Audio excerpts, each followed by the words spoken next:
नमस्कार दोस्तों, 11 अप्रैल साल 1970 अमेरिका के केनेडी स्पेस सेंटर से अपोलो 13 मिशन का रॉकेट लॉन्च होता है। 1, 0. We have commit and we have liftoff at 2:13. इसमें बैठे हैं 3 एस्ट्रोनॉट्स जो चांद पर जा रहे हैं। लेकिन दिलचस्प बात यह है कि 1 साल भी नहीं गुजरा है उस दिन से जिस दिन नील आर्मस्ट्रांग ने पहली बार चांद पर कदम रखा था। और नासा का ये ऑलरेडी तीसरा मिशन था लोगों को मून तक भेजने का। पिछले 2 मिशंस के सक्सेस को देखकर इस रॉकेट में बैठे एस्ट्रोनॉट्स बड़े कॉन्फिडेंट थे अपने मिशन को लेकर और अपने सपने को लेकर। इनका सपना चांद पर कदम रखने का। लेकिन इस वक्त ये इस बात से बेखबर थे कि इनका ये सपना कभी हकीकत नहीं बनेगा। 13 अप्रैल साल 1970 जब इनका स्पेसक्राफ्ट धरती से करीब 3,30,000 किलोमीटर दूर था, अचानक से इन्हें एक धमाके की आवाज सुनाई देती है। एक बहुत बड़ा धमाका जिससे पूरा स्पेसक्राफ्ट हिल जाता है। कुछ ही सेकंड्स के अंदर 10 वार्निंग लाइट्स और अलार्म्स बजने लगते हैं, बड़ी तेज। पता चलता है कि इनका एक ऑक्सीजन टैंक पूरी तरीके से फट चुका है और दूसरे ऑक्सीजन टैंक में हवा बड़ी तेजी से कम हो जा रही है।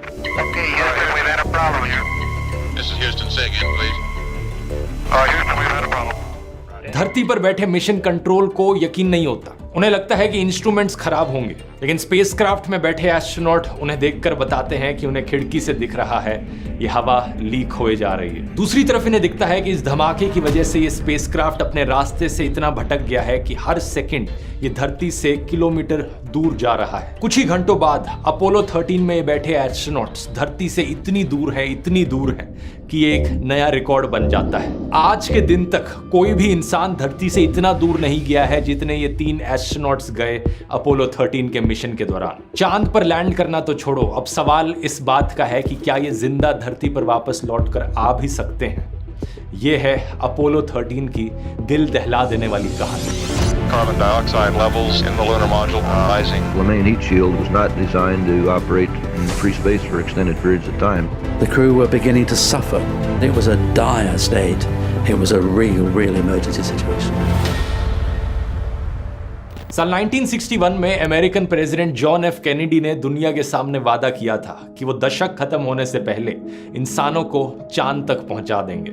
To achieving the goal before this decade is out of landing a man on the moon and returning him safely to the earth. इस वादे को कोल्ड वॉर के कॉन्टेक्स्ट में देखा जाना चाहिए। उस वक्त अमेरिका और सोवियत यूनियन के बीच में एक रेस चल रही थी, एक स्पेस रेस। कौन टेक्नोलॉजी के मामले में सबसे आगे निकलेगा। साल 1969 में अपोलो 11 और अपोलो 12 दोनों मिशन सक्सेसफुल रहते हैं। एस्ट्रोनॉट्स ना सिर्फ चांद पर कदम रखते हैं बल्कि सेफली धरती पर वापस लौट कर भी आ जाते हैं। जो वादा कैनेडी ने किया था वो पूरा होता है, लेकिन इसका एक साइड इफेक्ट ये होता है कि इसके एकदम बाद लोगों का जो इंटरेस्ट था और सरकार का जो इंटरेस्ट था स्पेस में पैसा खर्च करने में, वो बड़ी तेजी से नीचे गिरता है। ये बड़ी ऑब्वियस सी बात है, लोग बड़े एक्साइटेड थे इंसान को पहली बार चांद पर कदम रखता देखकर, लेकिन दूसरी बार, तीसरी बार, चौथी बार लोगों की इतनी एक्साइटमेंट नहीं बनी रह सकती थी। Public interest in the moon is fading fast. People believe Apollo 13 will just be another routine flight. इसी रीजन से अमेरिकन सरकार नासा का बजट कट कर देती है और कई फ्यूचर मिशंस जो आने वाले सालों में प्लान किए गए थे जैसे कि अपोलो 20 उन्हें कैंसिल किया जाता है। इसीलिए अपोलो 13 का मिशन एक बड़े क्रूशियल टाइम पर आता है स्पेस ट्रैवल के इतिहास में। नासा को अमेरिकन सरकार को प्रूव करना था कि स्पेस में पैसा खर्च करना अभी भी वर्थ इट है। इसलिए अपोलो 13 का प्राइमरी मिशन ऑब्जेक्टिव था ना सिर्फ इंस्पेक्शन और सर्वे करना चांद की मिट्टी की, बल्कि इंसानों की कैपेबिलिटी भी डेवलप करना चांद की एनवायरनमेंट में काम करने की। The main mission objective of Apollo 13 is the scientific exploration of the moon.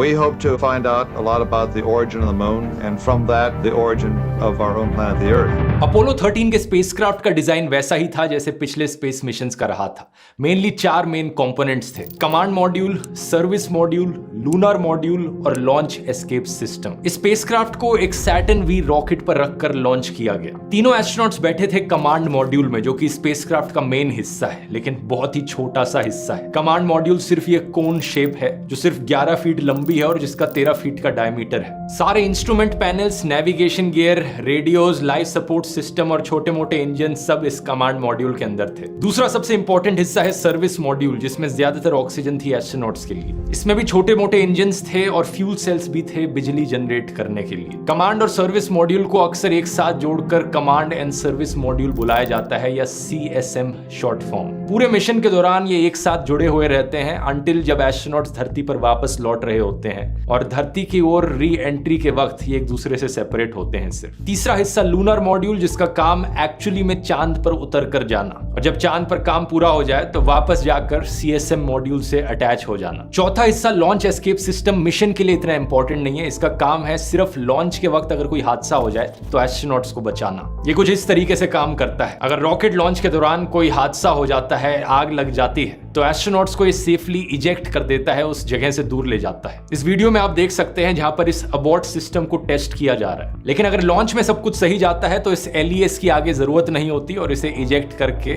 फेंक दिया जाता है। 11 अप्रैल साल 1970 अपोलो 13 की लॉन्च इस दिन सेफली और सक्सेसफुली होती है, तो इस LES सिस्टम की जरूरत नहीं पड़ती। स्पेसक्राफ्ट में बैठे हैं 3 एस्ट्रोनॉट्स, कमांडर जिम लवेल, दूसरे लूनर मॉड्यूल के पायलट फ्रेड हेस और तीसरे कमांड मॉड्यूल के पायलट जैक स्विगर्ट। इत्तेफाक की बात है कि ओरिजिनल प्लान के अनुसार इन तीनों में से किसी को भी इस मिशन के लिए नहीं चुना गया था। ओरिजिनली 3 अलग एस्ट्रोनॉट्स थे जिन्हें इस मिशन के लिए चुना गया था, लेकिन उन तीनों के साथ कुछ अलग अलग प्रॉब्लम्स हुई, जिसकी वजह से वो इस मिशन में पार्टिसिपेट नहीं कर पाए। यही कारण से ये 3 एस्ट्रोनॉट्स का क्रू टेक ऑफ करता है धरती से। इस रॉकेट को लॉन्च होता हुआ देखने करीब 2 लाख लोगों की जनता आई थी ग्राउंड पर। ये एक बहुत छोटा नंबर था अगर पिछले साल हुए अपोलो 11 के लिफ्ट ऑफ से कंपेयर किया जाए तो। उस दिन 7 मिलियन लोग आए थे रॉकेट लॉन्च होता हुआ देखने। नासा को एक बार फिर से एहसास होता है कि जनता का स्पेस एक्सप्लोरेशन में इंटरेस्ट कितनी तेजी से कम हुआ है। लेकिन मिशन की बात करी जाए तो ये स्पेसक्राफ्ट बड़े ही स्मूथली अपने लक्ष्य की ओर उड़ता है। इन्हें 3 दिन लगेंगे चांद के फ्रा माउरो क्रेटर पर पहुंचने में। ये चांद पर मौजूद एक बहुत बड़ा सा गड्ढा है, एक क्रेटर है जिसमें माना जाता है कि बहुत सी इंफॉर्मेशन मौजूद है, ना सिर्फ चांद के बारे में बल्कि धरती के बारे में भी। उड़ान के पहले 2 दिन सबसे बड़ी प्रॉब्लम आती है जब एस्ट्रोनॉट जैक स्विगर्ट रियलाइज करते हैं कि वो अपना इनकम टैक्स रिटर्न फाइल करना भूल गए हैं। धरती पर मौजूद मिशन कंट्रोल से वो पूछते हैं क्या उन्हें एक्सटेंशन मिल सकती है। Have you guys completed your income tax? Yeah, Joe, I gotta. Hey, it's too funny. Things kind of happen real fast down there, and I do need an extension.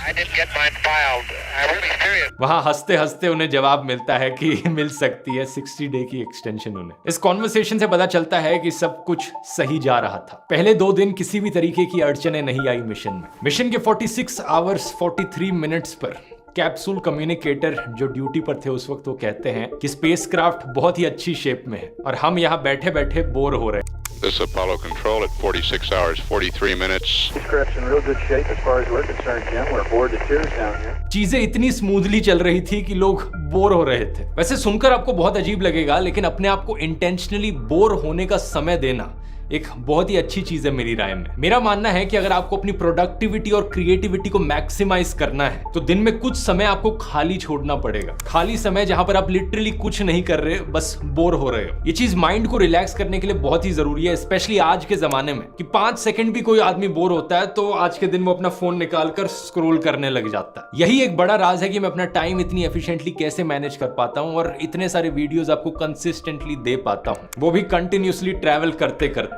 ऐसे ही और ढेर सारे सीक्रेट्स और practical tips मैंने बताई हैं अपने time management course में। एक ऐसा कोर्स जो आपको स्टेप बाय स्टेप सॉल्यूशन देता है कि कैसे आप अपनी जिंदगी में चीजों के लिए और टाइम निकाल सकते हैं और अपनी प्रोडक्टिविटी और क्रिएटिविटी को मैक्सिमाइज कर सकते हैं। अभी तक जिन भी लोगों ने इस कोर्स को लिया है उन्हें बहुत बढ़िया लगा है। रिव्यूज आप स्क्रीन पर देख सकते हैं। अगर आप भी लेने में इंटरेस्टेड हैं, आप में से पहले 400 लोगों के लिए एक स्पेशल डिस्काउंट है 42% का, अगर आप कूपन कोड NASA42 यूज करेंगे तो। कोर्स का लिंक इस QR कोड को स्कैन करके मिल जाएगा आपको, या फिर इसका लिंक डिस्क्रिप्शन और पिन कमेंट में भी आप देख सकते हैं। अपनी जिंदगी में एक बहुत बड़े बदलाव के लिए तैयार हैं तो जाकर ट्राई करके देखिए। अब टॉपिक पर वापस आते हैं। मिशन का तीसरा दिन 13 अप्रैल क्रू को बताया जाता है कि उन्हें लूनार मॉड्यूल में कुछ टेस्ट करने पड़ेंगे और इसके अलावा उन्हें एक टेलीविजन ब्रॉडकास्ट करना है जहां पर वो कैमरे के द्वारा कमांड मॉड्यूल और सर्विस मॉड्यूल के इंटीरियर्स को दिखाएंगे दुनिया को। अब ऑडियंस का इंटरेस्ट इस चीज में इतना कम था कि किसी भी टेलीविजन नेटवर्क ने उस वक्त इस ब्रॉडकास्ट को दिखाया नहीं। कमांडर लवेल की वाइफ इस ब्रॉडकास्ट को देखने के लिए मिशन कंट्रोल के वीआईपी कमरे में गई।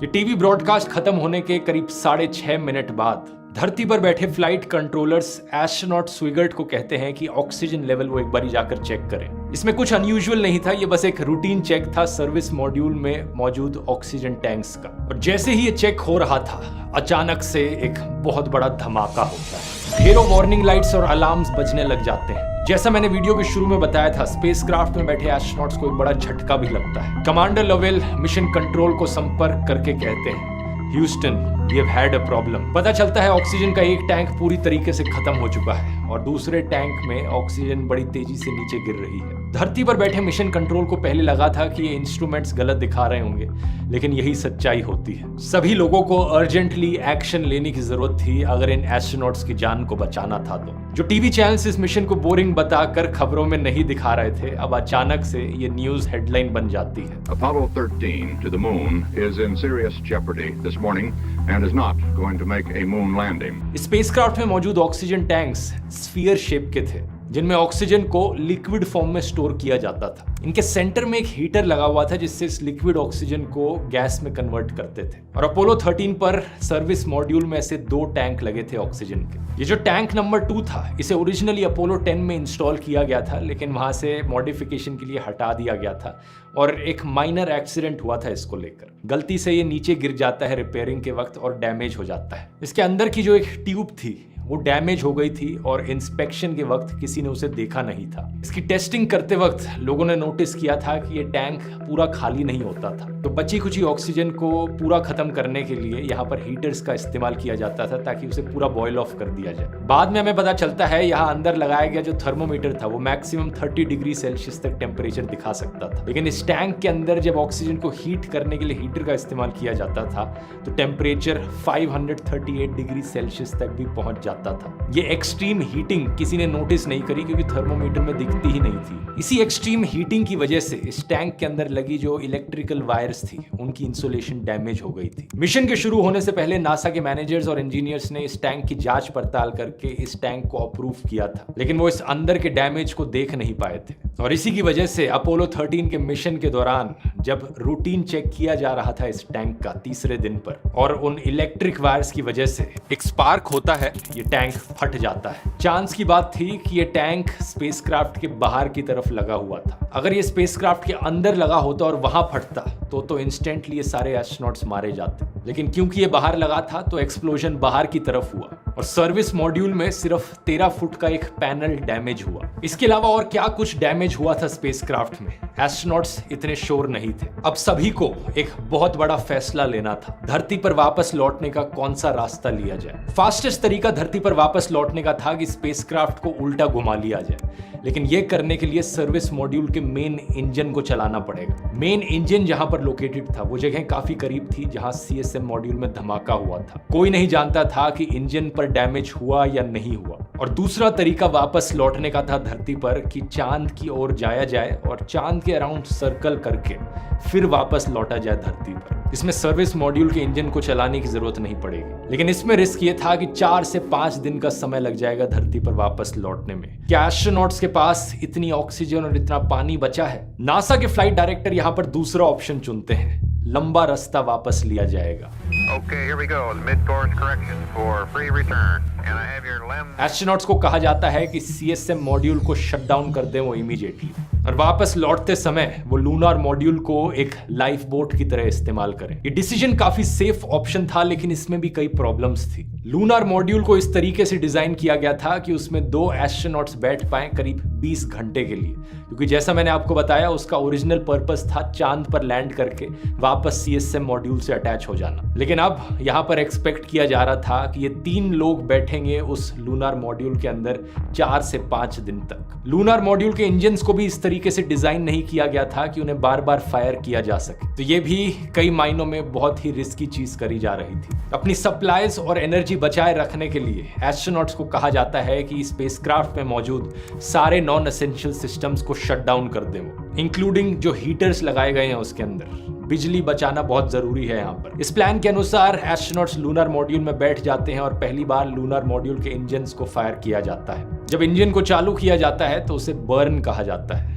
तो पहला बर्न ये करते हैं अपने नए रास्ते पर आने के लिए। इस बर्न की मदद से ये चांद की दूसरी तरफ पहुंच जाते हैं, the far side of the moon. ये दुनिया के पहले इंसान बन जाते हैं धरती से इतनी दूर जाने वाले, और ये रिकॉर्ड आज तक अनबीटेबल है। अपने फर्देस्ट पॉइंट पर ये धरती से 4 लाख किलोमीटर दूर थे। अब अगर ये इसी रास्ते पर बने रहे तो ये धरती पर पहुंच जाएंगे करीब 153 आवर्स आफ्टर लॉन्च। लेकिन ये टाइम मार्जिन बड़ा ही रिस्की था। अगर ये इतने समय बाद धरती पर पहुंचेंगे तो जो खाना और पानी वहां मौजूद है, जो ऑक्सीजन मौजूद है एस्ट्रोनॉट्स के लिए, वो सिर्फ 1 घंटे की बचेगी। ग्राउंड पर मौजूद नासा की टीम का मानना था कि ये मार्जिन बहुत कम है, इसलिए एस्ट्रोनॉट्स को कहा जाता है लूनार मॉड्यूल के इंजन को दूसरी बारी बर्न करो।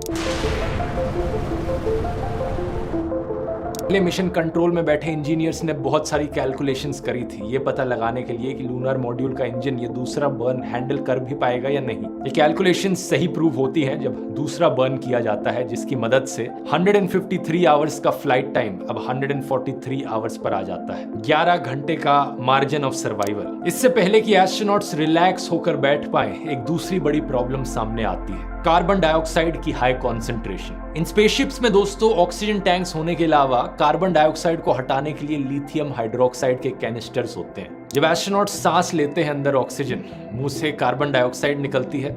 उस कार्बन डाइऑक्साइड को अगर हटाया नहीं जाएगा तो कार्बन डाइऑक्साइड की बहुत ज्यादा मात्रा हो जाएगी जो प्रॉब्लमैटिक हो सकती है। इसलिए लिथियम हाइड्रोक्साइड के कैनिस्टर्स इस्तेमाल किए जाते हैं ताकि कार्बन डाइऑक्साइड उससे रिएक्ट करे और लिथियम कार्बोनेट बने। लेकिन प्रॉब्लम यहाँ पर यह थी कि लूनार मॉड्यूल में जो कैनिस्टर्स रखे थे लिथियम हाइड्रोक्साइड के, वो सिर्फ 2 लोगों के लिए बने थे 2 दिन सर्वाइव करने के लिए। लेकिन यहाँ 3 लोग मौजूद थे जो 4 दिन तक सर्वाइव करना चाह रहे थे। अच्छी चीज यहाँ पर यह थी कि कमांड मॉड्यूल में भी कुछ कैनिस्टर्स रखे थे, लेकिन उनका जो फिल्टर था वो स्क्वायर था और यहाँ लूनार मॉड्यूल वाले सर्कुलर शेप के थे। इस प्रॉब्लम को सॉल्व करने के लिए ग्राउंड पर मौजूद एक्सपर्ट्स के पास 24 घंटे का समय था।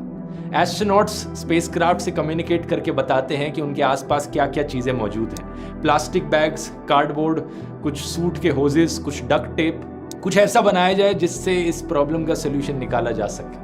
और कुछ ही घंटों बाद एक्सपेरिमेंट करने के वो एक कॉन्ट्रैप्शन बनाते हैं जिससे ये सब काम कर सके। स्टेप बाय स्टेप इंस्ट्रक्शंस देने के बाद एक नया डिवाइस बनाया जाता है वहां मौजूद चीजों से, जिससे कार्बन डाइऑक्साइड का लेवल वापस नीचे गिरता है।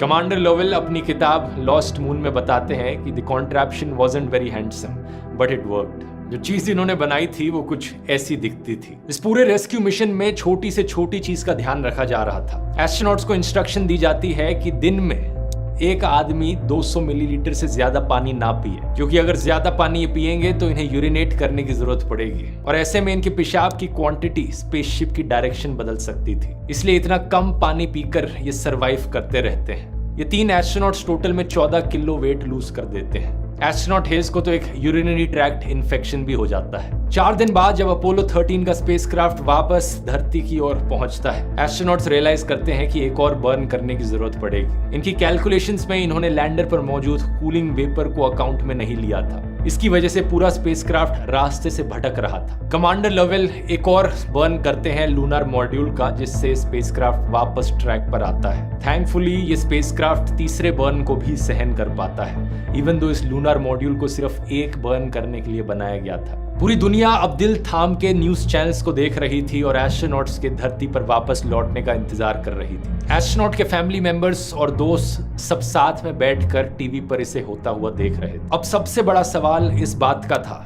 जब ये टूटा हुआ स्पेसक्राफ्ट धरती की एटमॉस्फेयर में एंटर करेगा, जो हीट इंपैक्ट देखने को मिलेगा, क्या ये स्पेसक्राफ्ट उसे सस्टेन कर पाएगा? क्या एस्ट्रोनॉट्स अंदर बैठे जिंदा बच पाएंगे? इस चीज के लिए एस्ट्रोनॉट्स को लूनार मॉड्यूल से वापस कमांड मॉड्यूल में लौट जाना था, क्योंकि सिर्फ कमांड मॉड्यूल ही धरती के अंदर री एंट्री के लिए बनाया गया था। जैसे ही ये कमांड मॉड्यूल धरती की एटमॉस्फेयर से गुजरता है, एक कम्युनिकेशन ब्लैकआउट हो जाता है। ये चीज होनी नॉर्मल बात थी क्योंकि हवा की आयनाइजेशन से जो रेडियो वेव्स हैं वो ब्लॉक हो जाती हैं और कम्युनिकेशन नहीं हो सकता ग्राउंड पर मौजूद नासा के एम्प्लॉयज और स्पेसक्राफ्ट में बैठे एस्ट्रोनॉट्स के बीच। आमतौर पर ये कम्युनिकेशन ब्लैकआउट 2 से 3 मिनट के लिए होता है। एक्सपेक्ट किया जा रहा था कि यहाँ का कम्युनिकेशन ब्लैकआउट मैक्सिमम 3 मिनट के लिए होगा। 3 मिनट पूरे होते हैं लेकिन कोई जवाब दूसरी तरफ से सुनाई नहीं देता। 10 सेकंड गुजर जाते हैं, 30 सेकंड, 60 सेकंड, 4 मिनट बाद भी स्पेसक्राफ्ट की तरफ से कोई कम्युनिकेशन वापस नहीं आया। क्या एस्ट्रोनॉट्स जिंदा बच पाए या नहीं?